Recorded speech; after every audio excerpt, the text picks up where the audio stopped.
Educational creativity চ্যানেলে সকলকে স্বাগতম।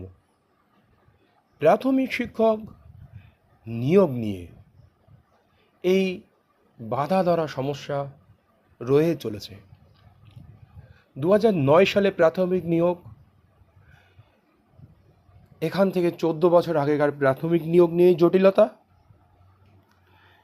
কিছুদিন আগে আলিয়া হোসেন স্যার ও ওনার টিমের করা একটি মামলা, যে মালদা জেলায় 2009 সাল থেকে নিয়োগপ্রাপ্ত শিক্ষক শিক্ষিকারা এখনও পর্যন্ত সরকারের তদারকিতে 2 বছরের প্রশিক্ষণ সম্পূর্ণ করতে পারেননি। সেই জন্য ওনারা কোর্টের দ্বারস্থ হন। 2 বছরের প্রশিক্ষণ না থাকার জন্য ওনারা বি ক্যাটাগরির বেতন পাচ্ছিলেন। কিছুদিন আগেই বিচারপতি রাজাশেখর মান্থা অর্ডার দিয়েছেন যে সমগ্র পশ্চিমবঙ্গ জুড়ে ওই মালদা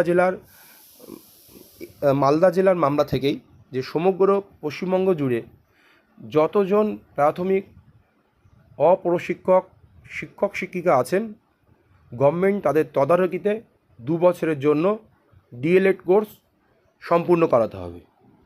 কিন্তু সেই মর্মে প্রত্যেকটি সরকারের অর্ডার অনুযায়ী ডব্লিউবিপি বা ওয়েস্ট বেঙ্গল এডুকেশন দপ্তরের অর্ডার অনুযায়ী প্রত্যেকটি ডিপিএসসি নোটিশ দেন যে তারা রেগুলার মোডেই কোর্স সম্পন্ন করবেন। যে রেগুলার মোডে যে আবেদন হচ্ছে বিভিন্ন কলেজে ভর্তি হওয়ার জন্য, ডিএলএড কলেজে, সেখানেই ওনারা আবেদন করবেন। বিভিন্ন জেলার বিভিন্ন নির্দেশাবলী, এখানে ওনারা 13 জুলাইয়ের মধ্যে আবেদন করবেন। কিন্তু একটি জটিলতা এখানে তৈরি হয়েছে যে 2009 সালে যখন এটা আবেদন হয়েছিল এই প্রাথমিক শিক্ষক নিয়োগের, তখন ক্রাইটেরিয়া ছিল, যোগ্যতা ছিল মাধ্যমিক যোগ্যতা। মাধ্যমিকে 50% থাকলেই সবাই আবেদন করতে পারবে, সেই মর্মে আবেদন হয়েছিল। কিন্তু সেই নিয়োগ গড়িয়ে আসে 2024 সাল কিছু কিছু জেলায়, বা 2021 সাল বা 2024 সালেও সেই নিয়োগ প্রক্রিয়া এখনও চলছে। তো এখন তাদের 2014 এনসিটি রুলস অনুযায়ী ওনাদেরকে 50% পেতে হবে ডিএলএডে ভর্তি হওয়ার জন্য। কিন্তু 2009 সালে এটা ছিল মাধ্যমিক যোগ্যতায়, মাধ্যমিকে 50% থাকলেই আবেদন করতে পারবেন একজন প্রার্থী। এখন 2024 সালে এসে ডিএলএড প্রশিক্ষণের জন্য তাদের প্রয়োজন হচ্ছে উচ্চ মাধ্যমিকে 50%। কিন্তু যেহেতু তখন মাধ্যমিকের যোগ্যতা ছিল, এই অনেক শিক্ষক শিক্ষিকার উচ্চ মাধ্যমিকে 50% নেই, সুতরাং ওনারা ডিএলএডে ভর্তি হওয়ার জন্য যে যোগ্যতা সেটা পূরণ করতে না পারার জন্য ডিএলএডে ভর্তির আবেদন করতে পারছে না। সেই নিয়ে একটি মামলা হতে চলেছে। শুধু কি একটাই কারণ? এছাড়াও আছে আরও একাধিক কারণ। ওনাদের বক্তব্য, উচ্চ মাধ্যমিকের নাম্বার রিল্যাক্সেশন দিতে হবে, কারণ 2009 সালের রেসপেক্টে যদি নিয়োগ হয়ে যেত তখন শুধু মাধ্যমিক যোগ্যতায় হয়ে যেত, উচ্চ মাধ্যমিকের কোনো প্রয়োজন ছিল না। ওই 2009-এর অ্যাপ্লিকেশন বা অ্যাডমিটের উপর ভিত্তি করে 2021 সাল 2024 সালে নিয়োগ পেয়েছেন এই সমস্ত শিক্ষক শিক্ষিকারা।